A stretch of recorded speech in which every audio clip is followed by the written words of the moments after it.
اپنے مسائل کو حل کرنے کے لیے سبسکرائب کریں آپ کے مسائل کا حل۔ اچھا بھائی، مسوڑوں سے خون نکلے تو وضو ٹوٹ جائے گا، اگر وضو کرنے کے بعد مسوڑوں سے خون آ جائے تو کیا وضو ٹوٹ جائے گا؟ محمد ابراہیم مہاراشٹر انڈیا سے۔ خون نکلنے سے وضو ٹوٹ جاتا ہے، لیکن اتنا کہ نکل کے بہہ جائے۔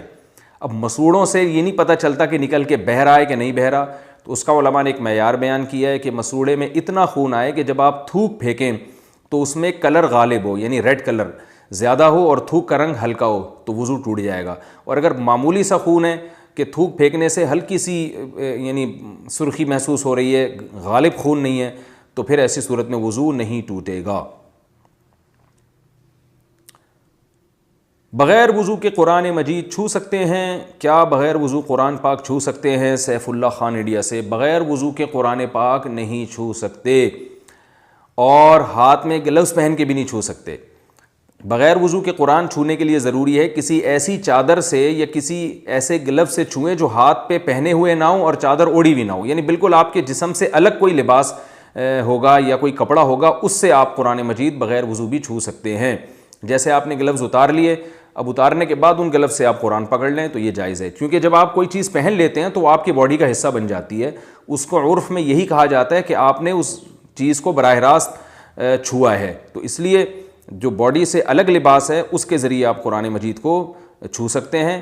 اگر وہ باڈی پہ پہنا ہوا لباس ہے تو پھر بغیر وضو آپ اس لباس کے ہوتے ہوئے بھی قرآن مجید کو نہیں چھو سکتے، کیونکہ قرآن میں صاف طور پہ اللہ کا ارشاد ہے لا یمسہ الا المطہرون، اسے پاک لوگ ہی چھو سکتے ہیں، اور طہارت کا جو کامل درجہ ہے وہ باوضو ہونا ہے، یعنی حدث اصغر اور حدث اکبر سے پاک ہونا ہے، تو طہارت اسی کو کہتے ہیں۔ بعض لوگ کہتے ہیں اس کی کوئی دلیل نہیں ہے کہ مطہرون میں یہاں مراد جو ہے وہ باوضو لوگ ہیں، تو بات یہ ہے کہ طہارت کا جہاں بھی تذکرہ آتا ہے قرآن مجید میں تو اس سے بظاہر حدث اصغر اور اکبر دونوں مراد ہوتے ہیں، تو جو یہ کہتا ہے کہ اس سے مراد وضو نہیں ہے اس کے ذمہ دلیل ہے، جو یہ کہتا ہے کہ وضو ہے وہ اس کے ذمہ دلیل نہیں ہے، اس لیے کہ وہ قرآن کے ظاہر پر عمل کر رہا ہے۔ جو حضرات بھی یہ کہا کریں نا کہ بغیر وضو قرآن کو ہاتھ لگانا جائز ہے، تو دلیل ان کے ذمہ ہے۔ ٹوپی کے بغیر نماز کا حکم، کیا بغیر ٹوپی کے نماز ادا ہو جاتی ہے؟ برائے مہربانی وضاحت فرما دیں۔ نصیر احمد کشمیر سے۔ بھائی نماز تو ہو جاتی ہے، مگر یہ خلاف اولا ہے۔ نبی صلی اللہ علیہ وسلم نے ہمیشہ سر ڈھانک کے نماز پڑھی ہے، تو اس لیے افضل سنت یہی ہے کہ سر ڈھانک کے نماز پڑھا کریں۔ دو سجدوں کے درمیان کون سی دعا پڑھیں؟ کیا دو سجدوں کے درمیان رب اغفر لی پڑھ سکتے ہیں؟ اگر ہاں تو کیا یہ حدیث یا صحابہ سے ثابت ہے؟ محمد عرفان انڈیا۔ جی ہاں بھائی، دو سجدوں کے درمیان حدیث ہے رب اغفر لی، اللہم اغفر لی وارحمنی وعافنی واہدنی وارزقنی واجبرنی وارفعنی، یہ پوری دعا پڑھیں، نہیں تو صرف رب اغفر لی بھی پڑھ لیں، یہ بھی ٹھیک ہے۔ ٹوپی کے یہ ہو گیا۔ لکڑی پر جاندار کی تصویر بنانا کیسا ہے؟ کیا لکڑی پر کسی انسان یا جانور کی تصویر بنا سکتے ہیں؟ یہ جائز ہے یا نہیں؟ سلمان یو پی سے۔ جانور کے یا انسان کے چہرے کی تصویر بلا ضرورت شدیدہ اپنے ہاتھ سے بنانا بالکل حرام ہے، بالکل ناجائز ہے۔ نماز کتنی عمر میں فرض ہوتی ہے؟ کتنے سال کے بچے پر نماز فرض ہو جاتی ہے اور نہ پڑھنے پر گنہگار ہوتا ہے؟ احتشام صاحب حافظ آباد سے۔ دیکھیں، شریعت کے جتنے بھی احکام ہیں، جب لڑکا یا لڑکی جب بالغ ہو جائیں تو ان پر وہ تمام احکام فرض ہو جاتے ہیں۔ لڑکے کی بلوغت کی جو عمر ہے وہ احتلام ہونا، فرسٹ ٹائم جب اس کو نائٹ فال ہوگا، احتلام ہوگا، تو یہ اس کی علامت ہے وہ بالغ ہو گیا ہے۔ اور اگر 15 سال کی عمر تک، جو اسلامی لحاظ سے 15 سال، اس وقت تک اس کو نائٹ فال نہیں ہوتا اور بالغ ہونے کے آثار ظاہر نہیں ہوتے، تو پھر 15 سال میں بہرحال وہ بالغ سمجھا جائے گا۔ اور لڑکیوں کو جب پہلی دفعہ مینسز آنا شروع ہوتے ہیں تو اس وقت وہ بالغ ہو جاتی ہیں، اور اگر کسی لڑکی کو مینسز نہ آئیں تو 15 سال کی عمر میں، جو اسلامی لحاظ سے 15 سال، وہ بالغ ہو جائے گی، تو اس وقت اس پہ نماز فرض ہو جائے گی، اور پھر وہ مرد ہو یا لڑکا ہو یا لڑکی کوئی بھی نماز چھوڑیں گے تو وہ نماز ان کے ذمہ واجب ہوتی چلی جائے گی اور چھوڑنے کا سخت گناہ ہوگا۔ یہ تو بچوں پر ہے، لیکن والدین پر شریعت نے لازم کیا ہے کہ بچہ جب 7 سال کا ہو جائے تو اسے نماز کا حکم کریں، اور جب 10 سال کا ہو جائے پھر بھی نماز نہ پڑھے تو اسے نماز نہ پڑھنے پر پھر سختی کریں اس کے اوپر۔ تو ماں باپ پر لازم ہے کہ 10 سال کے بچے کو وہ نماز کا ان کو عادی بنانا ہے، کیونکہ ایسے تو نہیں ہوگا بالغ ہوتے ہی ایک دم شروع کر دے گا، تو اس سے پہلے عادی ہونا ضروری ہے، اور بچہ اس سے پہلے جو نمازیں پڑھے گا وہ قبول ہوں گی اور اس کو ثواب اس کا ملے گا۔ اس کو بھی ملے گا, اس کے والدین کا بھی ملے گا. جم میں موٹیویشن پانے کے لیے کیا سنیں؟ جم میں لوگ موٹیویشن کے لیے جو میوزک وغیرہ سنتے ہیں وہ غلط ہے. ہم جم میں موٹیویشن حاصل کرنے کے لیے کیا کریں جو غلط بھی نہ ہو اور ہمیں ایکسرسائز میں مزہ بھی آئے؟ محمد عزیز انڈیا سے. یہ جو مصنوعی طریقے سے جو موٹیویشن ہے نا, یہ کوئی مزیدار موٹیویشن نہیں ہوتی.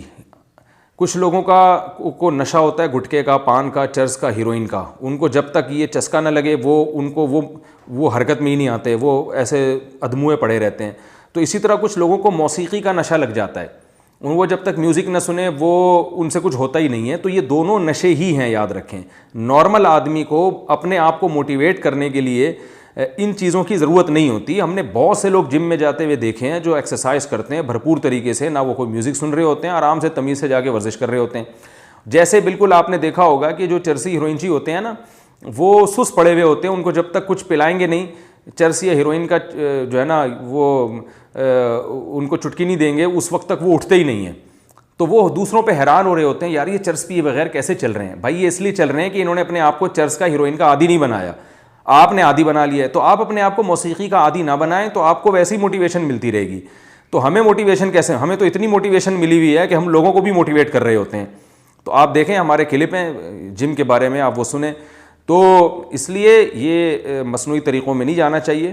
یہ جو ہے نا وقتی طور پر اگر کوئی بہت شدید ضرورت ہو آپ کو, تو پھر کوئی ایسی چیزیں سن لیں جو جیسے آپ کو پتہ ہے جامع الرشید میں کچھ ایسے ملی نغمے بنائے گئے ہیں, بڑے زبردست ہیں, ان کا مضمون بہت اچھا ہے. ان سے وہ کوئی اس میں ناجائز اور حرام موسیقی بھی نہیں ہے, جو موسیقی کی ایک خاص قسم کی موسیقی ہوتی ہے جو انسان کے منفی جذبات کو زیادہ بھڑکا رہی ہوتی ہے. وہ تو اس طرح کے اس کے الفاظ ہیں اور نظم منظوم کلام ہے, وہ سننے سے آپ کو موٹیویشن ملے گی. اور آپ اور بھی کوئی جائز کلام سن سکتے ہیں, لیکن جو آج کل گانے وانے سن رہے ہیں اور وہ سن کے وہ سمجھتے ہیں کہ ہمیں موٹیویشن ملے گی, تو یہ وقتی ہوتی ہے اور اس سے بھی انسان تھوڑی دیر میں بور ہو جاتا ہے. جیسے چرسی کو 24 گھنٹے میں شروع میں تو ایک دفعہ اس کو چرس چاہیے ہوتی ہے, وہ اگر عادت نہ چھوڑے تو پھر اس کو بار بار چاہیے ہوتی ہے. تو ہر نشے کا جو حال ہے نا وہی موسیقی کے نشے کا بھی ہے. ان لوگوں کو پھر کوئی بھی کام ان سے ہوتا ہی نہیں ہے. تو اپنے آپ کو ان چیزوں کا عادی نہ بنائیں, اور ویسے ہی آپ جو ہے نا نارمل جیسے آج تک ہمیشہ سے انسان کرتا رہا ہے, آپ اسی طریقے سے اپنے آپ کو موٹیویٹ کیا کریں. اچھا بھائی,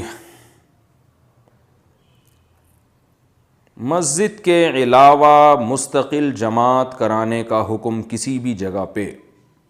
ساجد صاحب کے پی کیسے پوچھیں. سنا کہ مسجد کے علاوہ کسی اور جگہ میں مستقلاً جماعت سے نماز پڑھنا مکروہ تحریمی ہے. ہمارے ہاں سرکاری اسکولوں میں سردی کے موسم میں ظہر کی نماز اکثر اسکول کے اندر ہی باجماعت ادا کی جاتی ہے. کیا ایسا کرنا جائز ہوگا یا ناجائز؟ اگر قریب میں کوئی مسجد موجود ہے تو پھر مسجد کے علاوہ کسی اور جماعت پر, کسی اور جگہ پر مستقل جماعت کرانا یہ بالکل جائز نہیں ہے, کیونکہ اس سے مسجد کے نمازیوں میں کمی ہوگی. اور اگر کوئی شدید عذر ہے, اگر شدید سردی ہے اور بچوں کے بیمار ہونے کا خطرہ ہے, پھر ٹھیک ہے, پھر آپ کرا سکتے ہیں, لیکن نارملی اس کی اجازت نہیں دی جا سکتی.